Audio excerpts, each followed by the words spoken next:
एक बार शर्मा जी डॉक्टर को दिखाने गए, क्योंकि हालांकि उन्हें कुछ थकावट सी महसूस हो रही थी, फीवर था। तो डॉक्टर ने उन्हें कुछ मेडिसिन प्रेस्क्राइब की और डॉक्टर ने ऐसा बोला कि आप पैरासीटामोल की टैबलेट ले सकते हैं दिन में 2 बार। और क्योंकि उनके बॉडी में पेन था, इसकी वजह से उन्होंने उनको आइब्यूप्रोफेन भी प्रेस्क्राइब किया, जो कि एक NSAIDs ड्रग्स होता है, जो कि बॉडी पेन में दिया जाता है। उसे भी डॉक्टर ने कहा कि आप दिन में 2 बार ले सकते हैं। अब शर्मा जी के मन में एक डाउट था, भला ये डॉक्टर्स ये कैसे बता देते हैं कि ड्रग दिन में कितने बार लेना है। I am sure Sharma ji की तरह ये काफ़ी लोगों के मन में क्वेश्चन रहता होगा कि ड्रग की फ्रीक्वेंसी भला कैसे डिसाइड होती है। तो चलिए आइए आज हम शर्मा जी के इन्हीं प्रॉब्लम को सॉल्व करते हैं। तो दोस्तों, जो दवाइयों की फ्रीक्वेंसी डिसाइड होती है, यानी कि हम कितने बार उस मेडिसिन को ले सकते हैं, वो डिपेंड करता है प्लाज्मा हाफ लाइफ पे। अब भला आप ये सोच रहे होंगे कि प्लाज्मा हाफ लाइफ होता क्या है। हाफ लाइफ यानी कि time period. Plasma half life, जैसे कि आपको नाम से ही पता चल रहा है, प्लाज्मा यानी कि ब्लड में, या मोर स्पेसिफिकली हम कहें तो ब्लड के प्लाज्मा में कितना टाइम लगता है एक ड्रग को रिड्यूस होने में, उसके आधे कंसंट्रेशन तक। नहीं समझे? आइए समझते हैं। तो दोस्तों, हम बात करते हैं हाफ लाइफ की। हाफ लाइफ का मतलब होता है कि जब कोई भी ड्रग, जैसे मान लीजिए कि हमने एक ड्रग लिया, कोई सा भी ड्रग है, ड्रग ए मान लेते हैं, ये ड्रग हमने 100 mg लिया। अब ये पूरा का पूरा ड्रग है। अब इस 100 mg को 50 mg होने में जितना वक्त लगेगा उसे हम हाफ लाइफ कहते हैं। ध्यान से सुनिएगा, 100 mg जो कि एक पूरा का पूरा ड्रग है, उस ड्रग को 50 mg यानी कि आधा आधी, यहाँ आप देख रहे हैं आधा, हाफ का मतलब है आधा। तो 100 mg ड्रग्स को 50 mg ड्रग होने में जितना टाइम लगेगा, again I am telling what is half life. Half life is time. आपको याद रखना पड़ेगा, ये टाइम होता है। 100 mg से 50 mg होने में जो टाइम लगेगा उसे हम कहते हैं हाफ लाइफ, यानी कि पूरा ड्रग कंसंट्रेशन का हाफ होने में जितना वक्त लगेगा उसे हम कहते हैं हाफ लाइफ। उदाहरण के तौर पे हम मान लेते हैं कि अगर 100 mg का ड्रग है और उसे 50 mg होने में 2 घंटे का वक्त लगता है, तो उसे हम कहते हैं हाफ लाइफ। समझ में आ गया? उसे हम कहते हैं हाफ लाइफ। तो जैसे 2 घंटे का वक्त इसमें लग रहा है, यानी कि इसका हाफ लाइफ है, तो हम लिख सकते हैं T half is equal to 2 hour. अगर किसी ड्रग को 100 mg से 50 mg होने में 3 घंटे का वक्त लगता है, तो हम कह सकते हैं कि उसका हाफ लाइफ 3 घंटे का है। अगर किसी ड्रग को 100 mg से 50 mg होने में 4 घंटे का वक्त लगता है, तो उसे हम बोलेंगे कि उसका T ऑफ 4 घंटे का। तो इस तरह से हम हाफ लाइफ समझ गए। लेकिन हमारा प्रश्न ये नहीं था, हमारा प्रश्न ये था कि आखिर डॉक्टर्स ये कैसे डिसाइड करते हैं कि कौन से मेडिसिन की डोजिंग फ्रीक्वेंसी कैसे होगी, यानी कि दिन में एक मेडिसिन को कितने बार लेना है, ये कैसे पता लगेगा। तो ये पता लगेगा हाफ लाइफ से। आइए देखते हैं कैसे। दोस्तों, टी हाफ से यानी कि हाफ लाइफ से कैसे डोजिंग फ्रीक्वेंसी डिसाइड होती है वो हम देखते हैं। यानी कि दिन में दवा कितनी बार खानी है, ये हाफ लाइफ से कैसे निर्भर करता है, आइए देखते हैं। मान लीजिए कि हमने 100 mg ड्रग ली। आपको डोजिंग फ्रीक्वेंसी डिसाइड करने में सबसे पहले दो चीजों को ध्यान में रखना है। रूल नंबर 1,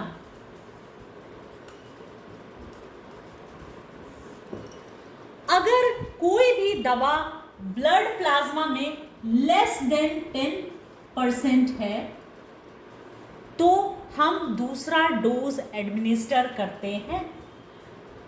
आपको एक बार फिर से सुननी है, अगर कोई भी दवा हमारे ब्लड प्लाज्मा में लेस देन 10% है तो हम दवा दोबारा देते हैं, यानी कि डोज को हम रिपीट करते हैं।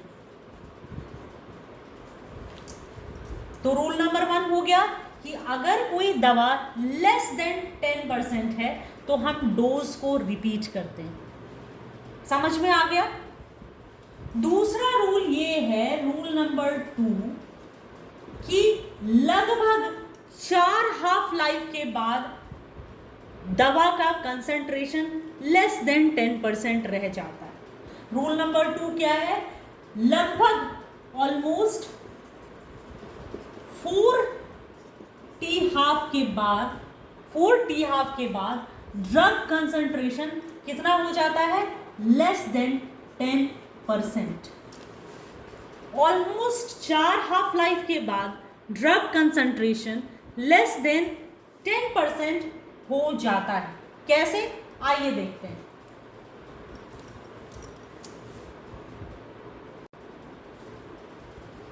तो अगर मान लीजिए कि हमने 100 mg ड्रग ली है तो हाफ लाइफ का डेफिनेशन ही ये कहता है कि 100 mg से 50 mg होने में जितना वक्त लगेगा उसे हम हाफ लाइफ कहते हैं।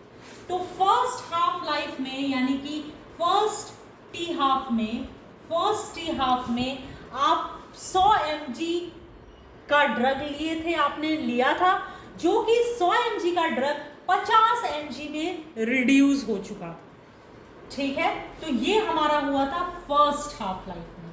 अब ये 50 mg ओरिजिनल ड्रग है, इस 50 mg का भी तो घटेगा।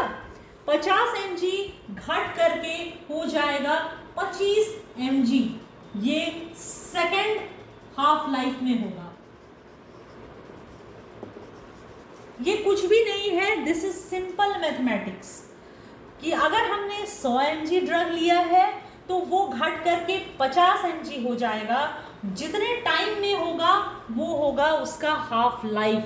ठीक है, तो पहले हाफ लाइफ में जितना भी वक्त लगे, 100 mg से 50 mg होने में अब जितना भी वक्त लगे, लेकिन 50 mg तक रिड्यूस होने में जो हाफ लाइफ है उसे हम फर्स्ट हाफ लाइफ बोल रहे हैं। अब ये 2 घंटे हो, 3 घंटे में 100 mg से 50 mg हो जाए, 4 घंटे में हो जाए, तो वो उसकी अपनी वैल्यू है। लेकिन इतना तो हम जानते हैं कि 100 mg से 50 mg तक रिड्यूस हो गया पहले टी हाफ में, और दूसरे टी हाफ के लिए क्या होगा? ये 50 mg ओरिजिनल ड्रग होगा और 50 mg से 25 mg रिड्यूस हो जाएगा सेकेंड हाफ लाइफ में। थर्ड हाफ लाइफ में क्या होगा? ये 25 mg ओरिजिनल हो जाएगा, अब 25 का भी आधा होगा, कितना होगा? It is equal to 12.5।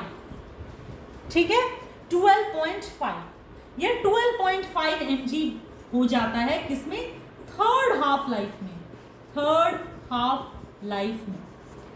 और फोर्थ हाफ लाइफ में क्या हो जाएगा? इसका भी आधा हो जाएगा, यानी कि कितना हो जाएगा आपका? 6.25 mg। 6.25 mg ये हो जाएगा फोर्थ हाफ लाइफ में। तो हमने क्या देखा? हमने दो रूल्स देखे। पहला रूल हमने देखा कि हमें ड्रग कब देनी है? हमें ड्रग तब देनी है जबकि हमारा बॉडी में, प्लाज्मा में ड्रग कंसंट्रेशन कितना रह जाएगा? Less than 10%। ठीक है, और दूसरा रूल हमने क्या देखा कि ये कैसे फोर्थ हाफ लाइफ के बाद ड्रग का कंसंट्रेशन लेस देन 10% हो जाता है, 6.25 which is less than 10%। Okay, तो इस फोर्थ हाफ लाइफ के बाद ही हम किसी भी ड्रग को एडमिनिस्टर करते हैं। क्या ये बात सबको क्लियर है? तो दोस्तों हम क्या देख रहे थे, हम दो रूल्स देख रहे थे, जिसमें रूल नंबर 1 ये कहता था कि अगर किसी भी ड्रग का कंसंट्रेशन अगर आपका लेस देन 10% है तो हम डोज को क्या करते हैं, डोज को रिपीट करते हैं।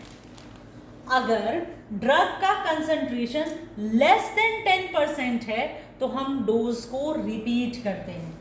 और रूल नंबर 2 क्या कहता था कि ऑलमोस्ट 4 टी हाफ के बाद, यानी कि 4 हाफ लाइफ के बाद जो हमारा ड्रग कंसंट्रेशन है वो लेस देन 10% होता है। और ये ऑलरेडी हम लोगों ने देखा था प्रैक्टिकली। तो रूल नंबर ये कहता है कि अगर ड्रग का कंसंट्रेशन लेस देन 10% है तो हम डोज को रिपीट करेंगे। और दूसरा ये कहता है कि लेस देन 10% कब होगा, 4 हाफ लाइफ के बाद। तो चलिए, हम लोगों ने जैसा कि शर्मा जी को के बारे में देखा था कि वो डॉक्टर के पास जाते हैं और डॉक्टर उन्हें पैरासीटामोल देते हैं और कहते हैं कि आप दिन में भाई 2 बार ले लो इसे। तो और वो भौचक्के रह जाते हैं कि अरे कैसे डॉक्टर ने ये बता दिया, कैसे डिसाइड किया होगा कि पैरासीटामोल दिन में 2 बार ही लेना है। और आई एम श्योर ऐसे कई स्टूडेंट्स के ऐसे मन में ये क्वेश्चन रहती है। तो चलिए हम ये देखते हैं जरा कि कैसे भला ये होता है। चलिए, तो जैसा कि हम देख रहे थे पैरासीटामोल, ठीक है, पैरासीटामोल। अब इस पैरासीटामोल की हाफ लाइफ होती है लगभग 1.5 आवर से लेकर के 3 घंटे तक, ठीक है। तो हम कैलकुलेशन पर्पस के लिए 3 आवर मान लेते हैं, 3 आवर मान के चलते हैं कि जो पैरासीटामोल है इसकी हाफ लाइफ कितनी है, 3 आवर्स, ठीक है, 3 आवर्स इसकी हाफ लाइफ। तो यानी कि जो पूरा पैरासीटामोल टैबलेट होगा, अगर ये मान लीजिए कि 250 mg ये पैरासीटामोल टैबलेट होगा, तो इस पैरासीटामोल को, ठीक है, इस पैरासीटामोल को 125 mg होने में जो वक्त लगा, यानी कि आधा कंसंट्रेशन रीच करने में जो वक्त लगा, ये 3 आवर्स था। यानी कि जो टी हाफ है वो 3 आवर्स है। अब हमें पता है कि जो 4th प्लाज्मा हाफ लाइफ के बाद, यानी कि 4 प्लाज्मा हाफ लाइफ के बाद ये रिड्यूस होकर लेस देन 10% बचेगा after 4 half life. 4 half life के बाद ये लेस देन 10% बचेगा इन द प्लाज्मा, ठीक है। तो फिर हम लोग क्या करेंगे, नेक्स्ट डोज एडमिनिस्टर करेंगे। तो यानी कि अगर ये सिंपल यूनिटरी मेथड है, पहला टी हाफ क्या था इसका, पहला टी हाफ 3 आवर है, ठीक है। तो चौथा टी हाफ कितने आवर के बाद आएगा, चौथा हाफ लाइफ कितने आवर का आएगा, 3 × 4 = 12 आवर। 12 आवर्स मतलब, हाँ, हो गया, समझ में आया। इसमें कुछ नहीं है, ये सिंपल यूनिटरी मेथड है। अगर पहला टी हाफ इसका 3 आवर है तो चौथा टी हाफ कितने आवर के बाद आएगा, यानी कि पूरा ड्रग तो चौथे हाफ लाइफ के बाद निकल जाएगा। तो कब हमको रिपीट करना है ये तो हमको चौथे हाफ लाइफ के बाद पता चलेगा। तो चौथा हाफ, अगर पहला हाफ लाइफ 3 घंटे का है तो चौथा हाफ लाइफ कितने घंटे के बाद आएगा, तो 3 × 4 यानी कि 12 आवर के बाद आएगा।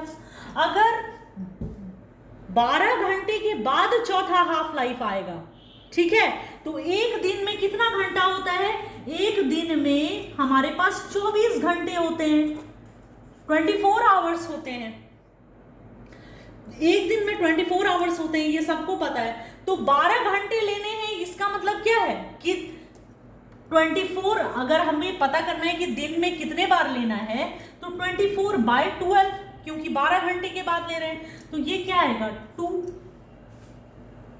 ये हमारे क्या आता है 2, यानी कि 2 बार लेना है, 2 बार हमें लेनी है दवा। हमें कितनी बार लेनी है? 2 बार लेनी है। समझ में आ गया? यानी कि 2 टाइम्स डे, यानी कि 20 अ डे, BID फ्रीक्वेंसी, यानी कि दिन में 2 बार। अब समझ में आया कि शर्मा जी ने कैसे बता दिया, डॉक्टर ने कैसे शर्मा जी को बता दिया कि पैरासीटामोल दिन में कितनी बार लेनी है? तो वो इससे डिसाइड होता है। आइए, अगर आपको ये समझ में नहीं आया तो हम नेक्स्ट एग्जाम्पल लेते हैं। तो चलिए नेक्स्ट एग्जाम्पल हम लेते हैं एमॉक्सिसिलिन का। एमॉक्सिसिलिन, एमॉक्सिसिलिन का हाफ लाइफ कितना होता है? 1.5 आवर, यानी कि फर्स्ट टी हाफ इसका कितना है? 1.5 आवर। ठीक है, ये सबको समझ में आ गया। अब हम जानते हैं कि चौथे टी हाफ के बाद ड्रग का कंसंट्रेशन लेस देन 10% रह जाएगा। आफ्टर 4 टी हाफ, ठीक है, after 4 T half drug concentration कितना होगा?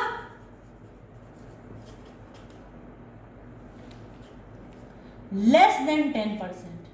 ठीक है, तो 4 टी हाफ के बाद ड्रग का कंसंट्रेशन होगा लेस देन 10%। तो वो 4 टी हाफ कितने घंटे के बाद आएगा?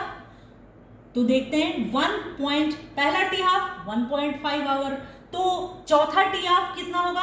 1.5 इंटू 4, यानी कि क्या हो गया? 6, है ना। 1.5 इंटू 6, ये कुछ नहीं है, ये सिंपल मैथमेटिक्स है।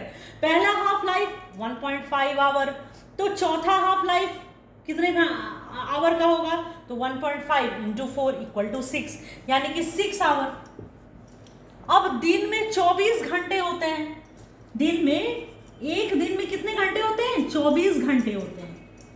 ठीक है, तो और हमें 6 घंटे के बाद डोज को रिपीट करनी है। तो क्या करेंगे हम, कैसे निकालेंगे कितनी बार? तो 24/6, 6 4 24, यानी कि ये कैसा हुआ? ये हो गया 4 टाइम्स डेली। ओके, ये चीज समझ में आ गया सब लोगों को? अगर ये नहीं समझ में आया तो हम तीसरा एग्जाम्पल भी ले सकते हैं।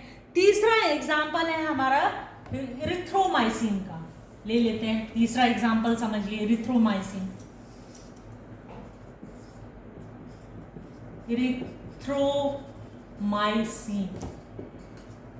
इरिथ्रोमाइसिन का टी हाफ होता है 2 घंटा, ठीक है, 2 आवर। यानी कि अगर इसका फर्स्ट टी हाफ